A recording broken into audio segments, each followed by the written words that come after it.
Well, as we continue looking at chapter 1 of Proverbs, we move on to verse 24, where Solomon makes this interesting statement.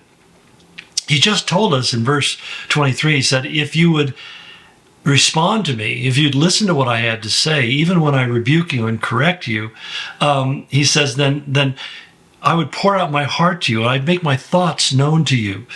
But basically, you haven't accepted that. You've rejected that. And that's where in verse 24, he says, but since you rejected me when I called and no one gave heed when I stretched out my hand, since you ignored all my advice and would not accept my rebuke, therefore, I in turn will laugh at your disaster. Now that sounds very terrible, that God would be laughing at my disaster, but it's really more of a literary way of showing the contrast. Because essentially God says, what you're doing and you're rejecting is you're laughing at my counsel. And I thought about that before I was saved. You know, I didn't read the Bible. I didn't go to church. I didn't pay attention to anything that was taught to me or told to me that came from some kind of biblical or spiritual direction, because I didn't think there was any value in it. I rejected it as having no value. I remember thinking about when I began to get into mystical religions, Eastern religions, and New Age religions, and all this nonsense that kind of came along with the drug culture.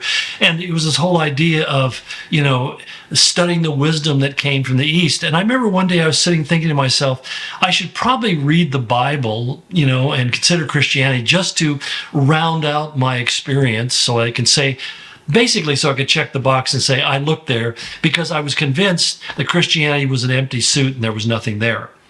And I came to that conclusion based upon what I had seen. I mean, I had never seen or talked to anybody really that seemed to have any kind of compelling dynamic to their life that made me want to follow them. They seemed to have a lot of rules, a lot of regulations, and the biggest ones were they weren't allowed to have much fun. They didn't seem to be a very happy, fun-filled people, and they worried, especially the ones I exposed most to, worried a lot about their diets more than just about anything else. But things they couldn't eat and things they couldn't do. Like that old saying, can't smoke, can't chew, and can't hang out with girls who do. That to me was Christianity in a nutshell. And I didn't realize that when my life began to fall apart. I mean, externally I had it all together, but internally I realized I was the empty suit. I was the one who had nothing of substance on the inside. And that's when God really began to speak into my life. And I realized maybe that my life is so screwed up because I have rejected him. And that's why when God confronted me and presented me with the gospel, I was in shock and awe, simply because I couldn't understand why this was so irresistible and so attractive to me, when in my intellect I still believed there was nothing there. But when I asked Jesus into my heart, it was transformational. And I gained the beginning of wisdom. I began to see my life through the lens that God had intended for me, because the first time I was willing to hear what God had to say, and I was willing to listen to what other people who knew God had to say. In other words, I was willing to go to church. I was willing to read my Bible. I was willing to listen to the preacher. I was hungry and anxious to gain in wisdom. And that I realized that I had been running away from the very thing that I had been pursuing. I've been pursuing peace and happiness and joy and fulfillment and meaning and purpose. And I've been doing the exact opposite. I was running in the opposite direction, which was meaning that I would never know any of those things. And only when I stopped did I discover. And at that moment, I found that as God was laughing at my foolishness, I started laughing at my foolishness as well.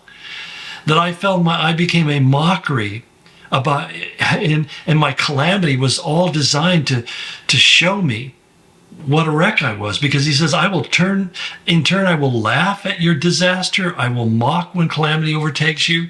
When calamity overtakes you like a storm, when disaster sweeps over like a whirlwind, distress and trouble overwhelm you. And he says, I will really aggravate you in these things. Now, let me kind of explain this to you a minute. I think about Elijah. on Mount Carmel. And the prophets of Baal are, he sets up this contest and he says, you build an altar and I'll build an altar, and you can put your wood and your animal on the altar, and you go first. You can pick the best cow and the best wood and build the best place. And the only thing I say is don't flick your bick. Don't start the fire. Don't try to make the altar burn. But let's see if God visits and brings fire down an altar. And so he talks about the prophets of Baal. They spent 6 hours, from 9 in the morning till 3 in the afternoon, they're chanting and singing and dancing. They get to this place which Baal worshipers did. They often take knives and cut themselves and bleed and running around in circle. And basically, as they're doing this, Elijah is mocking them. He said, maybe you need to shout louder. Maybe your God is on vacation. He said, even use this term. He says, maybe he's in the bathroom and can't come out right now. He's making a mockery of them, aggravating them, to frustrate them, and to basically show them how foolish and silly they were. And essentially, I think that's the same thing that God is saying here in Proverbs. He said, I'll make you a laughing stock. I'll make you the object of mocking from other people. Instead of sympathy and calamity, they'll mock you for being so stupid.